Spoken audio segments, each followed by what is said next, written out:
Bonsoir, bonsoir à toutes et à tous. Bienvenue dans ce Sens Public, votre rendez-vous quotidien de débats et de reportages sur Public Sénat. 90 minutes pour donner du sens à l'actualité grâce à nos experts. Et voici le sommaire de ce 22 juin.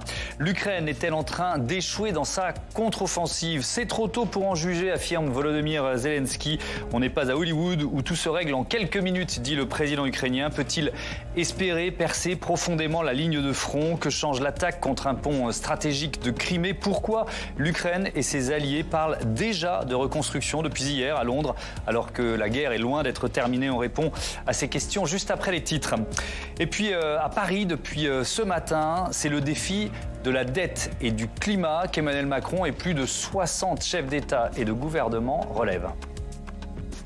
J'ai entendu beaucoup de décideurs ces derniers mois, parfois ces dernières années, très souvent dire, au fond, vous nous expliquez, vous qui avez déjà réglé le problème de la pauvreté, ce qu'il faudrait faire en matière de transition climatique, quels sont les choix qu'on devrait prendre, mais nous n'avons pas encore réglé le problème de la pauvreté.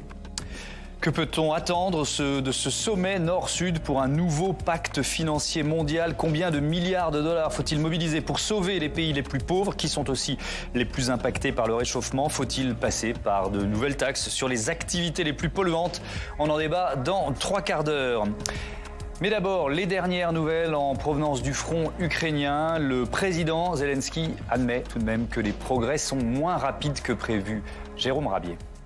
Lancée depuis le 4 juin, la contre-offensive ukrainienne semble patiner. Malgré le peu d'informations communiquées par l'état-major ukrainien, le président Zelensky a reconnu hier que les progrès étaient plus lents qu'espérés. Même tonalité chez son Premier ministre aujourd'hui. Cela pourrait prendre du temps, mais nous avons l'intention d'aller de l'avant. Nous allons de l'avant avec la contre-offensive. Nous devons tous faire preuve de patience et nous verrons des résultats. Si l'avancée est lente, c'est que Moscou a fortifié la ligne de front. Les Ukrainiens subissent de lourdes pertes et doivent regrouper leurs troupes, assure le Kremlin. Vladimir Poutine ironisant sur la question. Curieusement, en ce moment, nous observons un certain calme sur le front. Cela est dû au fait que l'ennemi subit de graves pertes en personnel et en équipement. Si sur le front, seules quelques rares localités ont été libérées, les frappes se concentrent sur l'arrière dans les zones tenues par les Russes. Cette nuit, un pont stratégique qui relie la Crimée au sud du pays a été bombardé. Mais côté ukrainien, on redoute une nouvelle catastrophe après la destruction du barrage proche de Kherson, mais cette fois à la centrale nucléaire de Zaporijjia, proche de la ligne de front. Nos services de renseignement ont reçu des informations selon lesquelles la Russie envisage le scénario d'un acte terroriste à la centrale nucléaire de Zaporijjia, un attentat avec un rejet de radiation. Ils ont tout préparé à cet effet. Des accusations rejetées par Moscou qui y voit une diversion pour cacher l'échec de la contre-offensive, mais cette dernière ne ferait que commencer. Face à des forces russes désormais mieux fortifiées, l'état-major ukrainien prévient qu'il faudra s'armer de patience.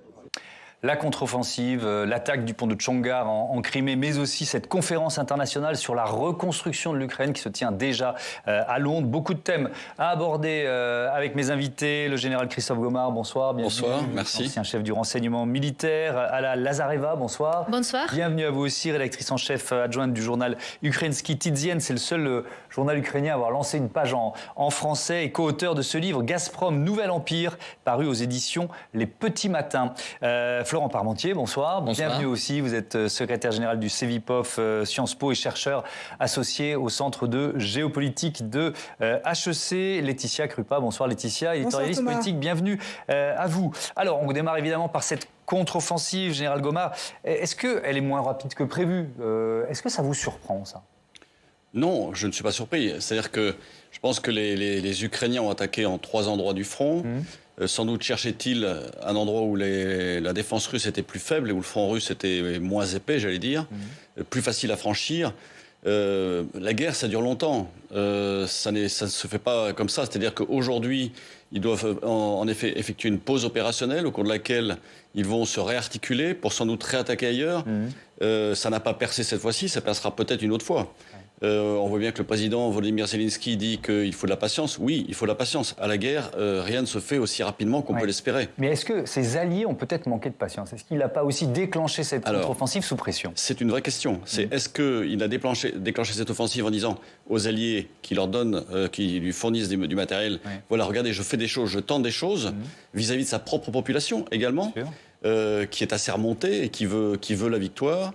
Donc oui, il a été poussé à ça. La période était plus bonne parce qu'en fait, c'était le printemps, le début de l'été, donc le sol est sec, c'est plus facile de se déplacer. Donc en fait, tout concourait à ce qu'il attaque à ce moment-là. Est-ce qu'il était présomptueux vis-à-vis de ses propres forces? Je ne le pense pas. Maintenant, les Russes ont eu 6 mois, en effet, pour créer 6 lignes de front ou 5 lignes de front différentes. Ils se sont, j'allais dire, face à leur échec initial, ils se sont renforcés en termes de drones, ils se sont renforcés en termes de guerre électronique, ils se sont renforcés dans beaucoup de domaines. Et se sont préparés à cette attaque, à cette offensive. Ala Lazareva, il faut parler des mines, sont principalement les mines qui ralentissent les soldats ukrainiens. Exactement, oui, c'est les conclusions de plusieurs experts militaires et donc ceux qui s'expriment régulièrement dans notre média. En fait, le plus grand problème, c'est les mines, parce que l'armée russe, en renforçant leur position, ils ont miné très très largement, ils continuent de le faire, ils ont l'équipement pour, et il ne manque pas des mines tant que telles. Donc c'est vrai que les Ukrainiens sont obligés d'avancer très très prudemment, en économisant aussi les forces, n'est pas sacrifiant nos soldats pour rien. Et c'est vrai que ça prend du temps. Donc notre chef d'état-major, il dit qu'on ne fonce pas les barrages, on les défait brique par brique. Voilà. Vous avez des liens directs, pardon, juste une question, parce que comme vous dites, les militaires nous disent que vous avez des liens directs avec le chef d'état-major qui vous parle à la presse ukrainienne? Il ne parle pas souvent à la presse ukrainienne, mais ça arrive, oui. Il fait les conférences de presse très peu, très très peu, mais ça arrive. Florent Parmentier, je parlais de la pression des... Sinon, nous avons les collègues qui sont rejoints à l'état-major et qui travaillent à notre journal, donc aussi. Oui, ça, vous avez les sources et les remontées d'informations. Donc j'étais en train Florent Parmentier, de dire il y a cette pression des alliés, mais il y a aussi une sorte de pression, notre pression, à nous, journalistes, opinion publique, à attendre les spéculations autour de la contre-offensive, elles dureraient depuis... tellement longtemps que là, on voudrait que ça aille à toute vitesse. Il y a aussi ça dans le regard qu'on porte sur ces 3 dernières semaines. Il y a probablement effectivement le rôle de Volodymyr Zelensky, qui est celui qu'il a eu depuis maintenant le début de la guerre, qui est celui de gérer des attentes. Il doit gérer des attentes qui sont parfois contradictoires. Les attentes de son opinion publique, les attentes de ses alliés, les attentes également de de l'opinion publique internationale. Les attentes de ses alliés, c'est important. C'est que tout simplement, en fonction de l'avancée de la contre-offensive, il est probable que, je dis il est probable, reste à voir, mais en tout cas que le type d'attente, le type de concession que l'Ukraine pourra obtenir lors du prochain sommet de l'OTAN à Vilnius changeront à la marge. Pas nécessairement de manière radicale, mais en tout cas, il y a de ce point de vue-là, de la part de Volodymyr Zelensky, toujours le même travail qui est fait depuis maintenant plus d'1 an, qui est de convaincre les opinions publiques et les gouvernants extérieurs, ses alliés européens, américains, que ça vaut la peine d'envoyer des armes à l'Ukraine maintenant et que toute autre solution, qui serait une forme de paix séparée, une forme d'armistice, une forme de conflit gelé, en fait, n'entre pas dans l'équation. En tout cas, ni dans son équation, ni dans celle de l'opinion publique ukrainienne. C'est vraiment très intéressant. C'est l'enjeu des prochaines semaines. Avant ce sommet de l'OTAN à Vilnius, il faut qu'il donne des gages, en quelque sorte, à ceux qui lui fournissent les armes depuis des mois. Marquer des points.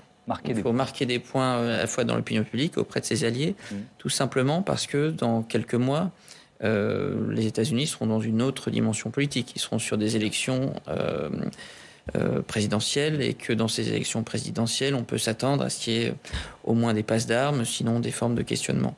Donc on sera dans une autre dynamique. Et les États-Unis peuvent revenir sur leurs engagements vis-à-vis de l'Ukraine ou pas, dans cette période-là que vous décrivez? A priori, non, si on pense que c'est le président Biden qui s'est engagé et qu'il a une majorité dans son système politique pour le faire. Mais cela pourrait néanmoins obérer les futures promesses qui pourraient être faites, ne serait-ce que par une forme d'attentisme et puis tout simplement parce qu'on ne connaît pas encore le candidat du côté des Républicains, mais que beaucoup de discussions existent du côté des Républicains. On y reviendra là-dessus un peu plus tard, puisqu'on va consacrer un chapitre de ce débat justement à l'OTAN et aux espoirs de l'Ukraine d'intégrer l'OTAN à, on va dire, plutôt moyen terme. À propos de cette contre-offensive, je vous propose une première réaction, celle du Premier ministre ukrainien, Denis Shmyhal. Comme l'a dit hier le président ukrainien, la contre-offensive, ce n'est pas un film hollywoodien, ce n'est pas un travail facile. La contre-offensive, c'est un certain nombre d'opérations militaires, parfois offensives, parfois défensives, parfois cela peut être des pauses tactiques.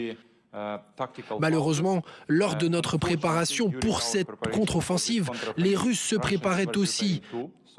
Donc ils ont mis en place énormément de champs de mines qui ralentissent vraiment notre progression.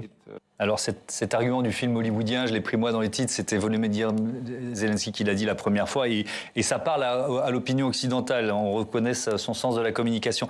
Mais je voudrais, Général Gomard, qu'on parle, finalement quand on est souvent dans des débats, on parle stratégie, on parle des armes livrées, et comme il y a assez peu de chiffres sur les morts et les blessés, on l'évoque assez peu. Est-ce que c'est une guerre dévastatrice en ce moment? Je pense qu'il y a toute une génération de jeunes qui ont été tués d'une part, et d'autres qui ont été blessés et qui psychologiquement seront très marqués pour les autres. Donc ça va marquer très durablement cette génération, j'allais dire entre 20 et 30 ans. Combien de morts il y en a, je ne sais pas, je ne saurais pas dire. Je pense qu'en termes de blessés et de tués, on est à plusieurs centaines de milliers. Parce que vu le nombre d'obus qui sont tirés depuis le départ, depuis 18 mois, ça occasionne des morts. Beaucoup plus que les tirs directs que l'on voit avec les fusils en réalité, ou les tirs de chars qui sont parfois utilisés comme des canons d'artillerie. Donc il y a beaucoup d'obus qui ont été utilisés, à tel point c'est que le vrai sujet, le souci des Occidentaux, c'est la livraison de munitions. Même les Occidentaux, en fait, ne produisent pas suffisamment de munitions pour répondre aux besoins réels de l'Ukraine. Alors que côté des Russes, ils ont d'abord une véritable industrie de l'armement. Ils avaient des réserves en nombre qu'ils ont utilisées. À tel point, c'est qu'à un moment donné, on disait que les Russes utilisaient 20 000 obus par jour et les Ukrainiens 5 000. Donc vous imaginez bien que 5 000 obus par jour ou 20 000 encore pire, en face, ça détruit beaucoup de choses et beaucoup de gens. Combien il y en aura à la fin? Est-ce qu'on le saura un jour? Mais enfin, je pense qu'on peut passer, c'est plusieurs dizaines de milliers, voire centaines de milliers. C'est aussi une stratégie finalement de ne pas communiquer parce que les familles doivent forcément compter leurs morts. Bien évidemment. Il est possible de normalement comptabiliser le nombre de morts même tous les jours, et c'est une stratégie certainement politique, militaire, de guerre, de ne pas. Bien évidemment. D'abord, c'est pour le moral de la population. Ah oui. Maintenant, je pense que les services occidentaux doivent regarder également avec des images satellites ou des images de drones le nombre de cimetières. Vous savez que pendant la guerre en Yougoslavie, on regardait le nombre d'affiches qui étaient sur les arbres pour annoncer les deuils, en réalité, pour essayer d'évaluer le nombre de tués. Parce que c'est extrêmement compliqué. Et qui dit le nombre de tués dit également, j'allais dire, l'affaiblissement d'une armée, évidemment. Est-ce qu'on est capable de mobiliser, de recruter encore plus? C'est ça la vraie difficulté. Comment est-ce qu'on rengage des jeunes soldats que l'on forme pendant 3 mois? 3 mois, c'est à peine suffisant. 3 mois, vous savez utiliser votre arme et vous ne savez pas faire la guerre. Donc, vous voyez, il y a tout ce temps, et c'est pour ça qu'en fait, il ne faut pas démobiliser les gens, voire faire fuir les gens, parce que certains veulent échapper effectivement à la mobilisation, évidemment.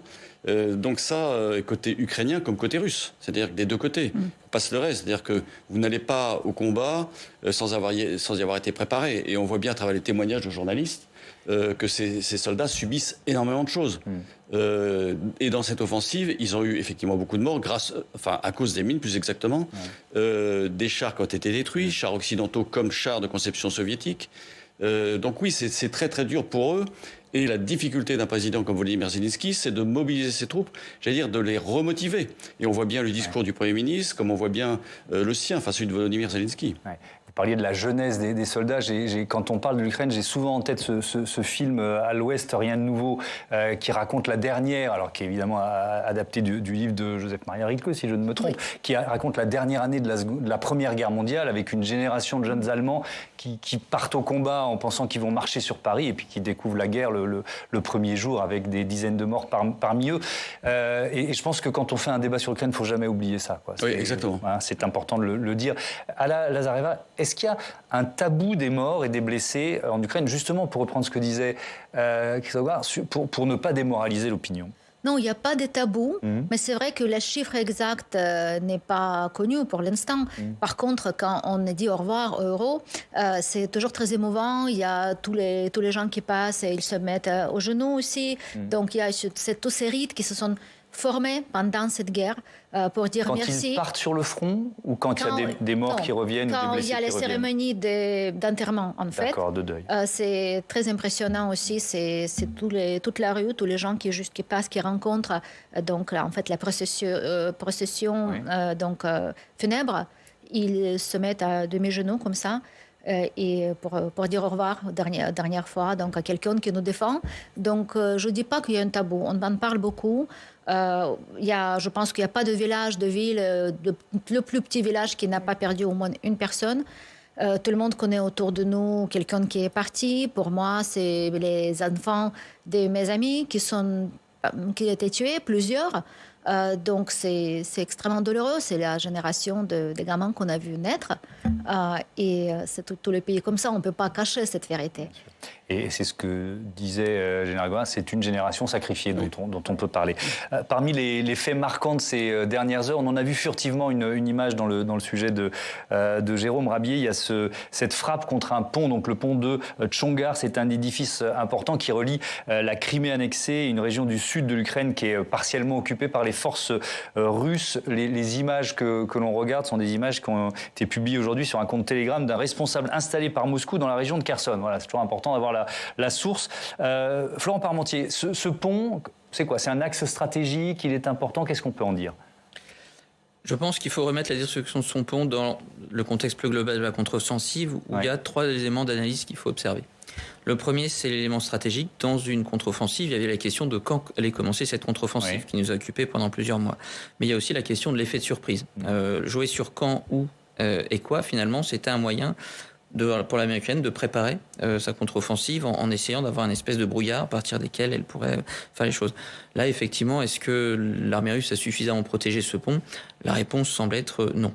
Le deuxième élément important, au-delà de l'aspect stratégique, c'est l'aspect militaire. Et l'aspect militaire, ça on le verra, c'est à mon sens la question de l'intégration des nouvelles armes que les Ukrainiens peuvent recevoir ou celles qui sont en passe de recevoir.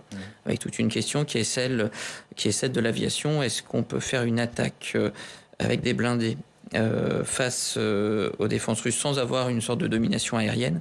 C'est une question en fait qui doit se poser à peu près aujourd'hui dans toutes les écoles de guerre, tout simplement parce qu'on n'a pas eu d'expérience précédente dans une guerre de haute intensité en Europe. C'est-à-dire qu'il y a toujours eu l'aviation un rôle primordial en préambule ou en soutien de forces terrestres. Effectivement, d'Al-Ouest Renouveau, on était sur ce domaine très précis où on était sur des guerres d'artillerie dans des tranchées. On a l'impression effectivement de ce point de vue-là, ça sonne étrangement similaire parce qu'en réalité on ne voit pas les avions effectivement au-dessus.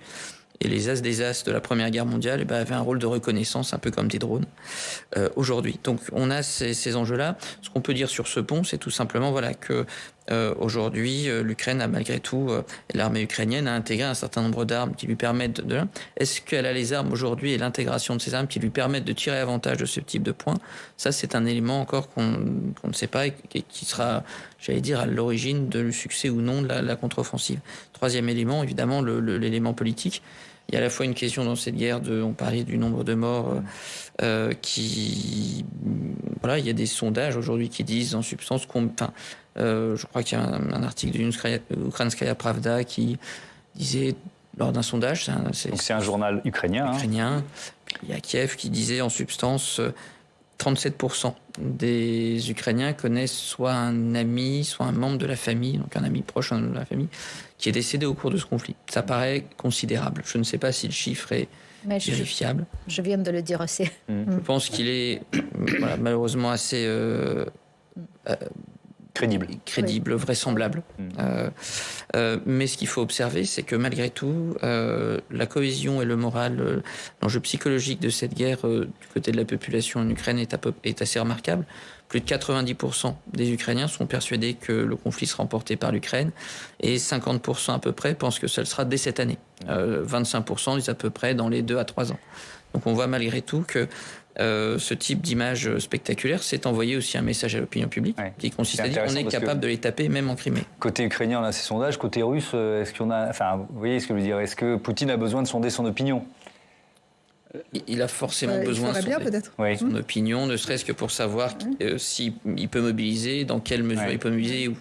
Il a besoin de savoir s'il peut mobiliser à tel endroit. Est-ce qu'il peut mobiliser à Moscou et à Saint-Pétersbourg? Visiblement non. Mais il peut mobiliser dans des républiques centra-asiatiques beaucoup plus largement, oui. Donc il est obligé malgré tout de tenir ce type de... Il demande l'avis des jeunes qu'il mobilise? Il est malgré tout obligé de tenir compte des mouvements d'opinion publique. Et j'évoque à ce titre l'ouvrage récemment publié par Sergueï Gouriev, Spin Dictators, qui dit en substance que Vladimir Poutine sait comment manipuler son opinion. Alors, dans le cadre de la guerre en Ukraine, il y a une régression assez violente. On part de quelque chose qui est plutôt de la manipulation globale à de plus en plus d'autoritarisme, mais en tout cas sur les 20 dernières années, au pouvoir ou les années précédant la guerre en Ukraine, il lit ces enquêtes d'opinion. Il en tient compte. Un mot, je reviens sur ce pont pour entendre votre avis, Général Goma. C'est quoi? C'est une route de ravitaillement? Il y en a d'autres? Qu'est-ce qu'on peut en dire? Oui, il y en a d'autres, mais dès que vous cassez un pont ou un axe, c'est très très gênant sur le plan logistique. Ouais. À la guerre, ce qui compte avant tout, c'est la logistique. C'est-à-dire la capacité à renforcer le front, à ramener des munitions, des vivres pour les soldats qui sont devant, à ramener des véhicules neufs ou réparés. Donc oui, c'est absolument essentiel.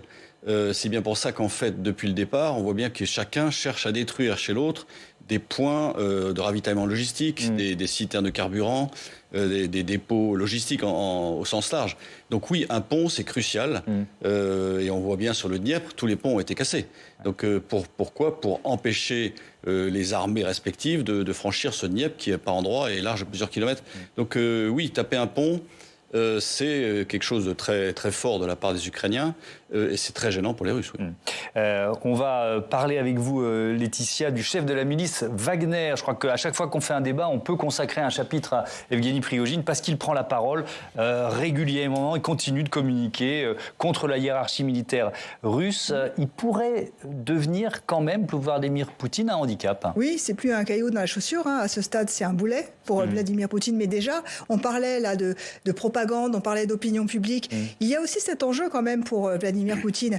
Et si Prigojine parvient à toucher l'opinion publique russe, là, il va vraiment sacrément se mettre en travers du chef du Kremlin. Donc, il dit tout simplement dans toutes ses communications, quasiment, Poutine vous ment.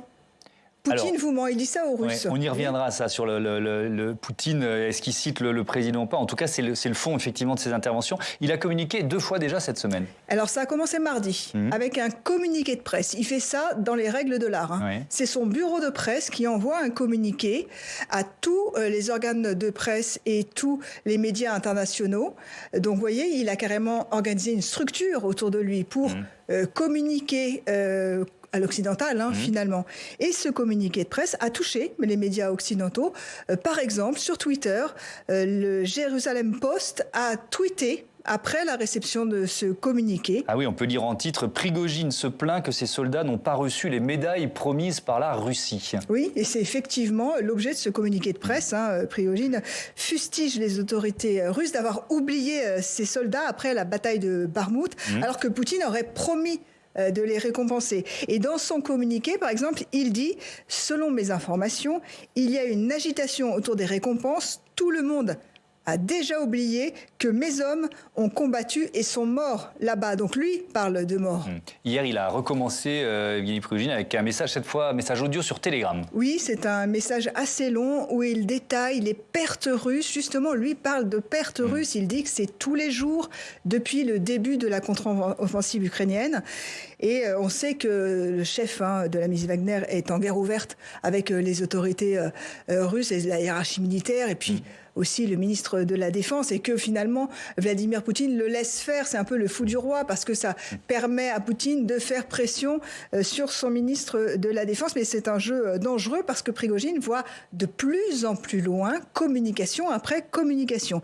Hier, dans son message audio par exemple, il dit il y a de sérieuses pertes et des problèmes étouffés que les Russes ne savent pas. Et puis il ajoute, tout cela est complètement caché à tout le monde. Un jour, la Russie se réveillera et s'apercevra que la Crimée est ukrainienne. C'est une trahison directe des intérêts de la Fédération de Russie. Ou encore, autre passage, Tout ce que fait le commandement de l'opération militaire spéciale aujourd'hui, c'est cacher les faits pour rendre à Moscou de beaux rapports et tromper le peuple russe. Donc vous voyez bien le peuple russe, vous voyez bien tout l'enjeu.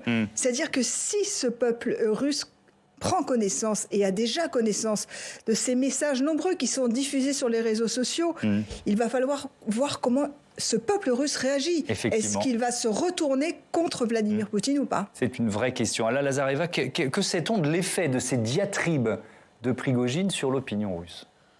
Sur l'opinion russe, c'est quand même très difficile à évaluer parce que c'est très opaque chez eux et la sociologie n'est pas, disons, la sociologie publique se réfère uniquement aux données que les gens veulent communiquer, donc les réponses qu'ils donnent, est-ce qu'ils sont vraiment sincères, est-ce qu'ils disent vraiment ce qu'ils pensent. Donc c'est vraiment à prendre avec beaucoup de précautions. En même temps, on plaisante en Ukraine que si Prigojine n'a pas de contrat avec les services secrets ukrainiens, il est en train de le signer, quoi. Parce que effectivement, il affaiblit le camp militaire russe. Donc après, avec quel objectif aussi? Ça se peut qu'il veut remplacer Poutine au pouvoir. Est-ce qu'il sera meilleur et pour l'Ukraine, et pour la Russie, et pour le monde entier? C'est peut-être non. Pareil, donc voilà, c'est assez difficile à évaluer stratégiquement. Mais en gros, chaque fois qu'il sème les doutes chez la population russe qui n'a pas l'habitude de douter, c'est peut-être pas de trop. Alors, on a consacré un débat il y a quelques jours au ministre Wagner, enfin au groupe Wagner d'ailleurs. C'est un empire économique. On ne va pas trop redétailler ça. Mais est-ce que, votre avis là-dessus, est-ce qu'il devient si puissant qu'il peut presque tout se permettre, Prigojine? Non, pour moi, Prigojine, je pense, reste en lien fort avec Poutine. En revanche, il parle au peuple russe, c'est-à-dire qu'il va le dire au peuple russe la vérité. Et les citations que vous avez montrées l'indiquent. Il dit au peuple russe, en fait, à la limite en mobilisant le peuple russe, en essayant de le mobiliser contre le fait qu'on ne dit pas tout et qu'il faut savoir que si par exemple on dit la Crimée va devenir ukrainienne, on va dire c'est pas possible. La Crimée ne peut pas redevenir ukrainienne. Donc vous voyez, en fait, il y a une espèce de discours un peu mobilisateur d'un Prigojine vis-à-vis du peuple russe, mais je ne veux dire pas de la nomenclature russe, vis-à-vis du peuple russe. Est-ce que le message passe? C'est ça la question. Ça, je ne sais pas. Ça, je ne sais pas. Votre avis peut-être, Florent Parmentier, parce que quand même, quand je reprends les citations, quand il parle de perte cachée, de trahison des intérêts de la Russie, indirectement, ça vise quand même le président russe. Il ne le nomme pas, si je ne me trompe, il l'attaque jamais nommément. Évidemment, il ne va pas aller jusque-là, mais quand même, c'est indirect. Pour moi, il faut l'analyser comme quelque chose qui est à mi-chemin entre le mafieux et le malfrat. Je m'explique. Il a grandes qualités. Il a pour but de maximiser ses ressources. Rien d'assez rationnel. Donc c'est du business. Quelles sont les ressources de Wagner? C'est une image de marque. Être capable de montrer qu'avec Wagner, on fait la différence. C'est ça que je vais vendre à mes clients étrangers, etc. Donc je dois montrer que Barmout, c'est moi. D'où les communications. On veut dire, c'est pas nos amis de l'armée, etc. Ils n'étaient pas là, c'est les miens, etc. C'est un ensemble de... quel est son autre capital? La main-d'œuvre. Il faut qu'il ait suffisamment de combattants. D'où les questions de peut-il encore recruter dans les prisons si facilement par le passé, etc. Sa question de son bassin de recrutement, en quelque sorte, est un autre élément. Troisième élément, il est là aussi pour capter le maximum de ressources financières, mais aussi de ressources en termes d'armement. D'où ces diatribes récurrentes au moment de la bataille de Barmout. On ne m'a pas livré assez d'armes. En réalité, quand on regardait, il avait assez d'armes. Donc c'est pas ça qui était en jeu. Mais s'il commence, lui, à filmer et qu'il diffuse, vous imaginez le choc des images s'il filme les morts. Ces morts qu'on ne voit pas, ces morts qu'on cache, ces morts qu'on ne dénombre même pas. Et il l'a fait d'ailleurs. Il l'a fait, oui. Bien sûr, effectivement. Mais pour moi, là aussi, il faut savoir à qui il s'adresse. Il s'adresse une partie à ses clients internationaux. Si on regarde à qui il s'adresse en Russie, je pense que beaucoup auront fait le constat dans l'opinion publique qu'il y a des restes de corruption considérables. Et donc, j'ai inventé une personne incorruptible, entre guillemets. C'est-à-dire quelqu'un qui est absolument sans concession, qui permet effectivement de regarder. Parce qu'en réalité, qu'est-ce qui s'était passé avec le Moskva, ce navire amiral de la flotte russe qui était coulé il y a un peu plus d'un an?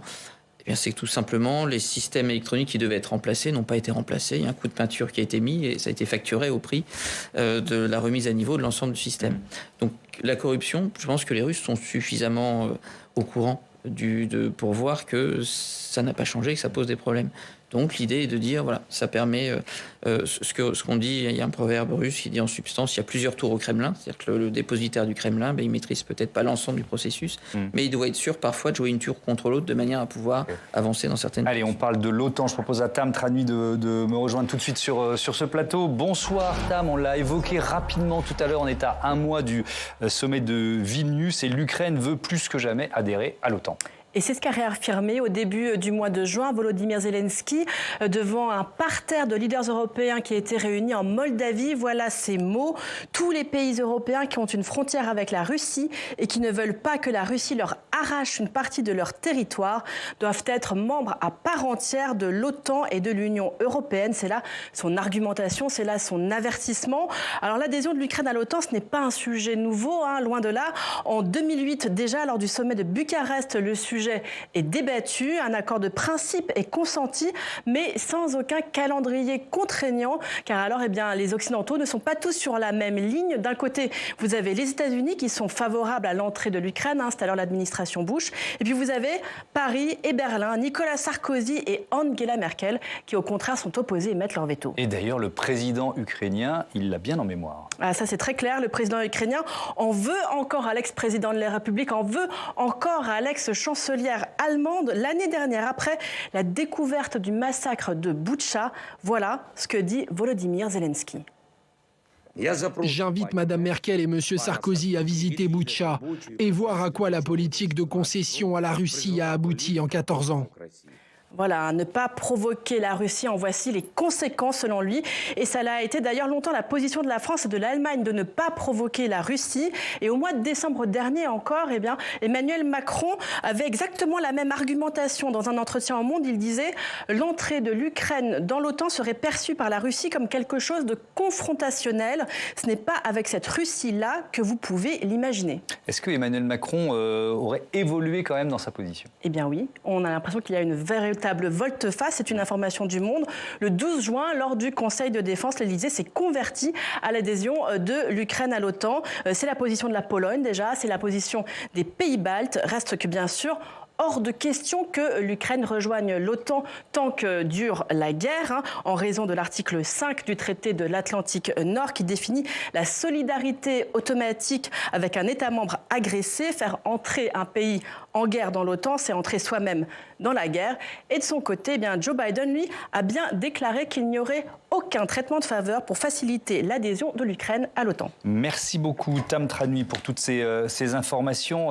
On reste quelques minutes sur l'OTAN, et puis ensuite, le temps a filé vraiment vite. On va parler de ce sommet, de la reconstruction, cette conférence internationale à Londres. Alla Lazareva, qu'est-ce qui est le plus important aujourd'hui ? Je vais lier ça au processus d'entrée dans l'Union européenne. C'est d'intégrer l'OTAN ou l'Union européenne ? Qu'est-ce qui prend le plus de place dans les interrogations des Ukrainiens, dans les médias, dans la communication du chef de l'État ? Je pense que plus important, c'est l'Union européenne, parce qu'avec le temps, on a la collaboration qu'on peut avoir aujourd'hui, vu que nous sommes un État en guerre de haute intensité, et c'est clair que l'OTAN ne peut pas très rapidement intégrer un État qui est en guerre totale. Ça oblige tout de suite à rentrer en guerre tous les autres, donc je ne pense pas que tous les dirigeants des pays de l'OTAN sont prêts. Par contre, l'Union européenne, c'est beaucoup plus réaliste. Et c'est peut-être aussi beaucoup plus important pour la reconstruction et pour l'avenir de l'Ukraine. Donc je pense que oui, on estime que c'est... Globalement, on estime que c'est plus important. Mais on a appris aujourd'hui que... Alors c'était une information, je crois, orale. L'Ukraine remplit 2 des 7 conditions posées pour une entrée dans l'Union européenne. Florent Parmentier, si on respecte le processus tel qu'il existe depuis des années, ça mettra, je sais pas, peut-être une décennie, sauf s'il y a une volonté politique très forte. La question, elle est là.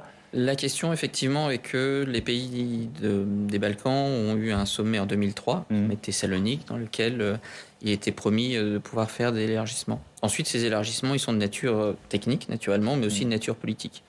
Au-delà de la question du est-ce qu'on est membre de l'Union européenne, est-ce qu'on reste à la porte indéfiniment, il y a la question aujourd'hui de ce qu'on appelle de l'adhésion, le terme en anglais est stage accession, mais ce qui correspond en quelque sorte à une forme d'intégration par palier ou progressive, pour dire vous êtes déjà membre de telle et telle politique dès maintenant. C'est-à-dire que le processus est enclenché symboliquement, on dira voilà, on a enclenché le processus, vous êtes déjà avec nous sur certaines discussions. Tout en laissant effectivement des durées prolongées sur un certain nombre de points. Il faut d'ailleurs se souvenir que lors de l'élargissement de 2004, pour ce qui concernait par exemple la possibilité de travailler au sein de l'Union européenne, il y a eu un certain nombre de délais qui ont été accordés aux États de manière à ce qu'ils puissent s'adapter sur un certain nombre de points et même chose du côté des États élargis. Donc ça fera partie d'une négociation compliquée, puisque naturellement la taille de l'Ukraine, l'ampleur des enjeux de négociation et l'ampleur des enjeux de la reconstruction, eh bien tout cela fera finalement que nous serons dans un processus forcément qui prendra plusieurs années. Alors justement, la reconstruction, cette conférence internationale sur la reconstruction de l'Ukraine qui réunit une soixantaine de pays à Londres. Tiens, je vous propose d'écouter la vice-ministre ukrainienne des communautés, des territoires et du développement des infrastructures. Elle s'appelle Oleksandra Azarkhina.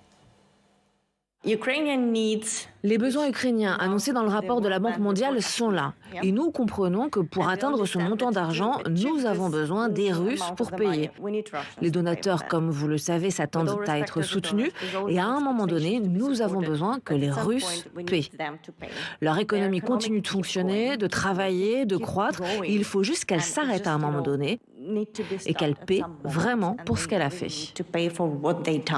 Alors on y reviendra sur la capacité de faire payer la Russie, mais d'ailleurs j'ai une question très concrète à la Lazareva. Est-ce que la reconstruction a déjà commencé? C'est-à-dire que l'Ukraine est en pleine guerre, mais on reconstruit. Oui, et c'est spectaculaire. Si vous pouvez visiter par exemple Borodianka et voir les photos des destructions qu'on a retrouvées une fois que le village était libéré, c'était en avril, je pense, début avril ou fin de mars. Et là, voir les maisons qui sont construites à la place, ils sont faits vite et ils sont faits avec les nouvelles planifications, donc ils sont faits mieux.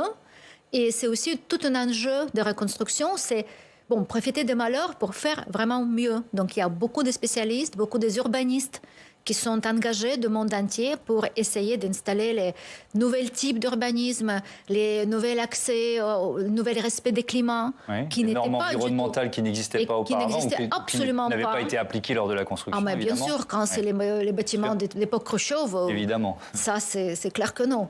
Donc faire d'un drame une opportunité, c'est ce que vous nous expliquez. Tout à fait, tout à fait. Et psychologiquement, c'est très important aussi parce que les gens voient que la vie continue et qu'on n'est pas seul et qu'on se bat et que, disons que il ne faut pas attendre la fin des hostilités pour commencer à refaire tout ce qui a été défait. Et sinon, en revenant à la citation qu'on a vue tout à l'heure, effectivement, il y a une énorme demande de justice par rapport à la Russie, et on pense souvent, on le publie, mais vraiment, chaque semaine, dans les interviews, que ce n'est pas aux Occidentaux de payer, mais c'est aux Russes, c'est eux qui ont détruit, et c'est à eux de payer. Donc il faut absolument trouver les mécanismes pour ramener tous ces saisies des avoirs russes qui sont un peu partout, pour les faire travailler déjà dans la reconstruction, pour qu'ils comprennent qu'il y a la prix pour tout, et qu'on ne peut pas absolument, sans prendre les responsabilités, détruire tout autour d'eux, quoi. Donc c'est très important. Christophe Gomard, dans l'histoire, on a fait payer les vaincus. Dans l'histoire de la guerre. Non mais après, voilà. Et d'ailleurs, ça a eu des conséquences. Du milliard de francs ordonnés par la France à la Prusse à l'époque, après la défaite de Sedan. Et puis après la guerre de... Enfin bref, on ne va pas refaire toute l'histoire et les conséquences parfois vénéneuses de ce qu'on a fait payer aux vaincus. Mais dans le cas précis, on ne peut pas imaginer faire payer la Russie. J'ai du mal à imaginer ce qui pourrait se passer, par exemple, si on est dans un processus négocié, ce qui se profilera peut-être à l'horizon dans quelques mois ou l'année prochaine. Si c'est négocié, ça sera peut-être partie de la négociation. Je pense que les avoirs, effectivement, qui sont à l'extérieur, il y a sans doute une possibilité. Selon quel processus, ça je l'ignore, mais c'est sans doute comme ça que ça se passera. C'est-à-dire que... Je vais poser la question différemment. Est-ce qu'il faut que la Russie perde clairement la guerre pour payer ? Ah, je pense. C'est-à-dire qu'il faut qu'il y ait une vraie défaite militaire russe, auquel cas, oui. Mais est-ce qu'il y aura une vraie défaite militaire russe? Je l'ignore. Et en tous les cas, ça sera long avant de l'obtenir. C'est mon point de vue. Florent Parmentier, l'Ukraine, c'est un grand pays avec des ressources, des richesses naturelles. À quel point la guerre l'affaiblit économiquement? On parle de produit intérieur brut, il a chuté dans quelle proportion?